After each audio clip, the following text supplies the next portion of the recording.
Hello friends, welcome to my channel. Book है enlightenment to go.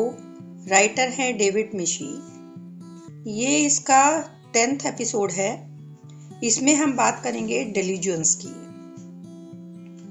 Breaking the cycle of dissatisfaction. यहाँ writer एक story सुना रहे हैं, बुद्धिस्ट पैराबल। दो काव्स होते हैं और एक पिगलेट होता है जो एक ही घर में रहते थे। काव्स काफी छोटे थे, तब से ही उनको काम के लिए यूज किया जाने लगा। खेतों में उनको ले जाया जाता था हल चलवाने के लिए, उनसे हार्ड वर्क करवाया जाता, लेकिन खाने के लिए उनको बहुत ही थोड़ा सा चारा दिया जाता। लेकिन पिगलेट से कुछ भी काम नहीं लिया जाता और उसको खाने के लिए बहुत सारा खाना दिया जाता, जिससे वो काफी मोटा हो गया। वो दोनों काव बड़े काव से कंप्लेन करते कि उनके साथ इनजस्टिस हो रहा है। वो फैमिली को हेल्प भी कर रहे हैं, फिर भी उनको थोड़ा खाना खाने को मिलता है, जबकि पिगलेट पूरा दिन कुछ नहीं करता लेकिन उसको डिलीशियस खाना मिलता है। बड़े काव ने कहा कि ध्यान रखो, तुम्हें किसी से भी ईर्ष्या नहीं करनी है, एनवी नहीं करना है, जब तक तुम्हें सारी स्थिति का पता ना हो। काव्स को ये मिस्ट्री समझ नहीं आई, लेकिन उनको ज्यादा वेट नहीं करना पड़ा। जब उस घर में एक दिन शादी थी, पार्टी हुई, तो पिगलेट को पैरों से घसीट कर ले जाया गया और उसको काट कर खाने के लिए लोगों को ऑफर किया गया। So moral of the story ये है कि किसी से भी एनवी मत करो जब तक कि आपको पता ही ना हो कि उस सफलता के लिए उसको क्या खोना पड़ा। हम एक लिमिटेड पर्सपेक्टिव से ही दुनिया को देखते हैं। बहुत संकीर्ण नजरिया है हमारा। बुद्धिज्म में 5 डिल्यूजन माने जाते हैं: जेलसी, ईर्ष्या, अटैचमेंट, एंगर, प्राइड और रॉन्ग व्यू, देखने का गलत नजरिया।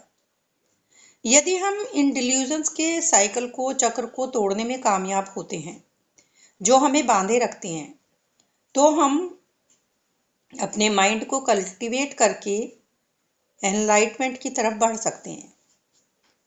ये जितने भी डिल्यूजन हैं, jealousy, attachment, anger, pride, wrong view, ये हमारे माइंड के ही फैक्टर हैं। माइंड में जब भी इनमें से कोई एक या दो बढ़ जाते हैं या हमारे माइंड में एंटर कर जाते हैं, सपोज जेलसी या एंगर या प्राइड या सभी, तो एक चेन रिएक्शन शुरू हो जाता है। माइंड उस ट्रैप से बाहर नहीं निकल पाता और नेगेटिव माइंड एफ्लिक्शंस यानी हमारी दुख और वेदना का वो कारण बन जाता है और वो हमारी लिबरेशन में बाधा बन जाता है। और इन डिल्यूजन्स के लॉन्ग टर्म इफेक्ट यानी दूरगामी परिणाम तो होते ही हैं, इनके इमीडिएट इम्पैक्ट भी काफी बुरे होते हैं। ईस्टर्न ट्रेडिशन के अकॉर्डिंग ये माना जाता है कि mind without afflictions is not subject to cyclic existence, यानी जिस माइंड में ये डिल्यूजन्स नहीं होते या इन डिल्यूजन्स से फ्री हो जाता है, वो इंसान जन्म मरण के बंधन से मुक्त हो जाता है। Delusion is the principal cause. Delusion की वजह से ही नेगेटिव कर्मा बनते हैं और जिनकी वजह से फ्यूचर में भी हम गंदे ही कर्म क्रिएट करते हैं। हेट्रेट और क्रेविंग, ये इतने भयानक शत्रु हैं, ना इनके हाथ होते हैं ना पैर होते हैं, फिर भी ये शत्रु बन के हमें खत्म कर देते हैं। ना इनमें करेज होता है, ना ही ये वाइज होते हैं, फिर भी हम इनके दास बन जाते हैं, स्लेव बन जाते हैं और ये हमें यूज कर लेते हैं लाइक एन इडियट। यदि हम ध्यान से सोचें कि डिजायर, एंगर, प्राइड, एनवी, इनके सीधे इफेक्ट भी नहीं हैं जैसे कि हम सोचते हैं। ये किस तरह से हमें अपना स्लेव बनाकर, अपना दास बनाकर हमारी लाइफ खराब करते हैं। ये बात हमें तुरंत समझ में भी नहीं आती। एक्चुअल में होता यह है कि डिजायर या जो अटैचमेंट है, इनकी एक पहचान है, इनकी एक कैरेक्टरिस्टिक है। यदि हमें वो चीजें तुरंत ना मिले तो फ्रस्ट्रेशन होती है। हम अपने मन में पहले से ही उस चीज से मिलने वाली खुशी, जो भी हमने डिजायर की है, उसका एक एंटिसिपेटरी थ्रिल फील करने लगते हैं। ऐसा लगता है क्या होगा जब हमें ये मिल जाएगा या वो मिल जाएगा type. Attachment brings an alluring and pleasurable energy, तो भी इनका अल्टीमेट परिणाम विनाशकारी ही होता है हमारे लिए। इसका मतलब ये बिल्कुल भी नहीं है कि हमें लाइफ में गोल्स नहीं बनाने चाहिए या उनको अचीव करने के लिए काम नहीं करना चाहिए। ऑन द कॉन्ट्रेरी, हमें पर्पसफुल लाइफ जीनी चाहिए, इवन मटेरियली रिवॉर्डिंग भी लाइफ जीनी चाहिए। रादर पॉइंट ये है कि जब अचीवमेंट से, जो भी हमारे विशेस से हमको मिले, जब वो हमारी इनर पीस को डिस्टर्ब करने लगे, तब वो प्रॉब्लम बनते हैं। जैसे कि हम अपना माइंड फिक्स कर लें कि जब तक ये चीज या ये पर्सन मुझे नहीं मिल जाएगी, तब तक मैं खुश नहीं हूंगा। When we have them, that means we reinforce our delusion. सी क्या डिफरेंस होता है। आप एक सपोज सेल्स पर्सन हैं, आप खुद में कॉन्फिडेंट हैं, अपनी प्रोडक्ट में कॉन्फिडेंट हैं, जो भी आप बेच रहे हैं। आप ये नहीं सोचते कि सेल्स कितना ऊपर जाएगी। आप श्योर हैं, आप जानते हैं कि आपको क्या चाहिए, आप रिलैक्स्ड हैं, आप जानते हैं कि आप इसको किस तरह से बेचेंगे। आपकी इनर पीस सेल्स के टारगेट पे डिपेंड नहीं होगी। मीन्स आप पावरफुल पोजीशन में हैं, ठीक है, नो प्रॉब्लम एट ऑल। लेकिन जैसे ही आपके अंदर ये डिजायर पैदा हो जाती है कि हमारी सेल्स का पॉजिटिव आउटकम आना ही चाहिए, या डेस्परेशन है आप में कि आपको इतनी सेल्स क्यों नहीं बढ़ रही हैं आपकी, तो ये सोचते ही आपकी पावर कम हो जाती है और आप अपना कंट्रोल खो देते हैं। Attachment creates problems for us. Nostalgia भी अटैचमेंट बेस्ड डिल्यूजन है। यानी हमारी प्रेजेंट लाइफ शायद उतनी फंक्शनल नहीं है उस समय जितनी हमारी पास्ट में थी, तो हम पास्ट से अटैचमेंट रखते हैं, मिस्टिकल पास्ट। हम उसी में खोए रहते हैं। हमें हियर एंड नाउ में सेटिस्फेक्शन उस वजह से नहीं होता, प्रेजेंट में हम सेटिस्फाइड नहीं रहते। इसलिए अटैचमेंट भी एक डिल्यूजन है, पास्ट से हमारा अटैचमेंट। एंगर और जेलेसी भी इसी तरह की इमोशंस हैं। ये हम फीलिंग्स को हमारी वीक कर देती हैं, और जब हम एक्चुअल में वीक होते हैं तो ये हमारे अंदर एंटर कर जाती हैं और आपको पता भी नहीं चलता। ये हमें इन्फ्लुएंस करती हैं, हमारे सोचने के तरीके को, हमारे बिहेव करने के तरीके को। नेक्स्ट है प्राइड। प्राइड तब तक डिल्यूजन नहीं है जब तक आप रियलिस्टिक फॉर्म में अवेयर रहते हैं। Pride in our good looks, wealth, family, intelligence, knowledge, किसी भी चीज में प्राइड हो सकता है, बट ये हमको आइसोलेटेड भी कर सकता है, दूसरों से अलग भी कर सकता है। ये रिसेंटमेंट और टेंशन भी क्रिएट कर सकता है और ये दूसरों के साथ हमारे रिलेशन में प्रॉब्लम बन सकता है और हमारी हैप्पीनेस और इनर पीस को ये डिस्ट्रॉय कर सकता है। प्राइड का दूसरा बड़ा डेंजर ये है कि हम इवॉल्व करना बंद कर देते हैं। हमें लगता है हमने बहुत कुछ कर लिया है। प्राइड को धर्मा में 3 पॉट एनालॉजी के थ्रू समझाया जाता है। 3 एटीट्यूड जो हमको डेवलप करने से रोकते हैं। पहला पॉट जिसका बॉटम टूटा हुआ है, क्रैक्ड है, इसका मतलब है कि हमारा माइंड डिस्ट्रैक्टेड है, एजिटेटेड है। इस तरह का जो माइंड होता है वो फोकस नहीं कर सकता, उसमें इंफॉर्मेशन रुक नहीं पाती। दूसरा पॉट है जिसमें ऑलरेडी पॉइजन भरा हुआ है, सिनिकल माइंड। इस तरह का माइंड इतना क्रिटिकल और इतना जजमेंटल होता है कि इसमें जो भी नई चीज डालते हैं वो कंटेमिनेटेड हो जाती है। बहुत सारे जजमेंट्स वहां पहले से ही होते हैं। थर्ड पॉट है द प्राउड पॉट, जो पहले से ही भरा हुआ है। इसमें इतने सारे प्री कंसेप्शंस और आइडियाज हैं कि नई इंफॉर्मेशन के लिए वहां पर जगह ही नहीं है। चाहे वो कितनी ही वैल्यूएबल हो, कितनी ही ज़रूरी हो, वो बाहर निकल जाती है, क्योंकि ये पॉट या इस तरह का माइंड ऑलरेडी फुल है। लोग सोचते हैं कि उनको सब आता है, तो वहां पर मीनिंगफुल कन्वर्सेशन हो ही नहीं सकती। शांति देवा डिल्यूजन्स के बारे में कहते हैं कि ये डिल्यूजन हमारे माइंड में रहते हैं। ये अपनी खुशी के लिए हमारा नुकसान करते हैं और फिर भी हम पेशेंटली इनको पालते रहते हैं। बट ये इनएप्रोप्रिएट है, शेमफुल है। अपने डिल्यूजन्स को पहचानना बहुत ही अनकंफर्टेबल लगता है।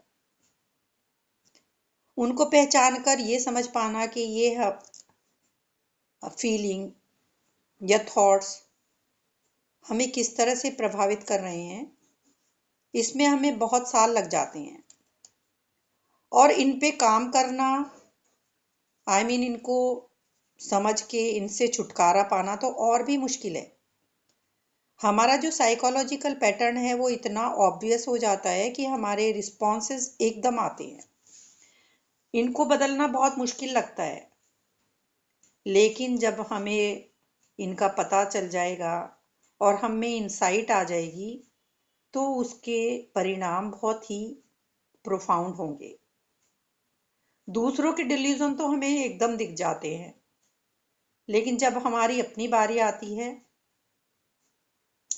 तब हम ये डिसाइड नहीं कर पाते कि ये डिल्यूजन्स का हम विक्टिम हैं।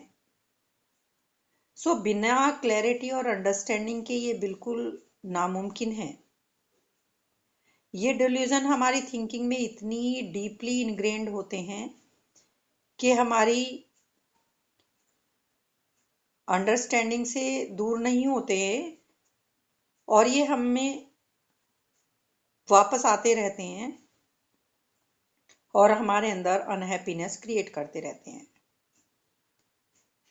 तो इस चक्र को तोड़ने के लिए हमें इनको पहचानना बहुत ज़रूरी है। अटैचमेंट भी एक तरह का डिल्यूजन है। इसका सबसे मुश्किल पार्ट ये है कि इसको दूर नहीं किया जा पाता हम लोगों से। एंगर और हेट्रेड तो कंपैरेटिवली हम फिर भी निकाल देते हैं अपने अंदर से। एंगर और हेट्रेड को राइटर कहते हैं कि ये सफेद कपड़े पे काले निशान की तरह से हैं, या जो थोड़ी मेहनत से हम दूर कर सकते हैं। लेकिन अटैचमेंट एक ग्रीस के निशान की तरह से है, इसको हटाना, इसको रिमूव करना बहुत ही मुश्किल है। हमारे ये जो दुश्मन हैं, हमारे जो एनिमीज हैं, ये इतने हार्मफुल हैं हमारे लिए। इससे जो हमारे ओपोनेंट हैं या जिनको हम अपनी लाइफ में डिफिकल्ट मानते हैं कि ये लोग इतने, इनके साथ डील करना मुश्किल है, उनके कंपैरिजन में यदि हम देखें तो हमारे अंदर के जो डिल्यूजन्स हैं, अटैचमेंट, एंगर, हेट्रेट वगैरह, ये उनसे बहुत मुश्किल है निकालना। उनसे तो हम फिर भी दूर रह सकते हैं, इस तरह के लोगों से जिनको हम पसंद नहीं करते, लेकिन अपने इन शत्रुओं को हम अपने ही अंदर पालते रहते हैं और ये हमारा साथ नहीं छोड़ते, ये डिल्यूजन्स। बुद्धिस्ट मानते हैं कि mind afflicted by delusions is propelled by karma. ये एक लाइफ से दूसरी लाइफ में हमारे साथ जाते हैं, and depending on the strength of the negativities we perpetuate that next lifetime may be very much less pleasant than this one। और ये नेगेटिविटी जितनी हम में ज़्यादा होगी, उतना ही हमारा अगला जन्म और भी दुखदाई हो सकता है। But there is hope. इनको ओवरकम करना पॉसिबल है मेडिटेशन की पावर से। इससे हमारा जो पुराना पैटर्न है उसको हम शिफ्ट कर सकते हैं और आप में रियल हैप्पीनेस होगी। आप लिबरेटेड फील करेंगे और आप रियलाइज करेंगे कि आपको इन डिल्यूजन्स का शिकार नहीं बनना है। इसके लिए राइटर एक analytical meditation of attachment versus love बताते हैं कि अटैचमेंट और लव में क्या डिफरेंस है। ये रियलाइज करना कि अटैचमेंट कितना विनाशकारी है, ये रिकॉग्नाइज करना है। इससे आप में अटैचमेंट को छोड़ने का जो आप निर्णय लेंगे वो और पक्का हो जाएगा। सबसे पहले तो ये देखें कि किसी चीज़ या पर्सन से अटैचमेंट आपकी अनहैप्पीनेस का कारण बन रहा है, तो वहाँ वो डिल्यूजन है। कुछ इस तरह से फील करते हो जैसे कि आप, उस पर्सन ने ये नहीं किया तो मुझे दुख हुआ, या वो मुझे नहीं मिला तो मुझे दुख हुआ। चाहे उस पर्सन का रिएक्शन हो या वो पर्सन खुद उस चीज का कारण हो,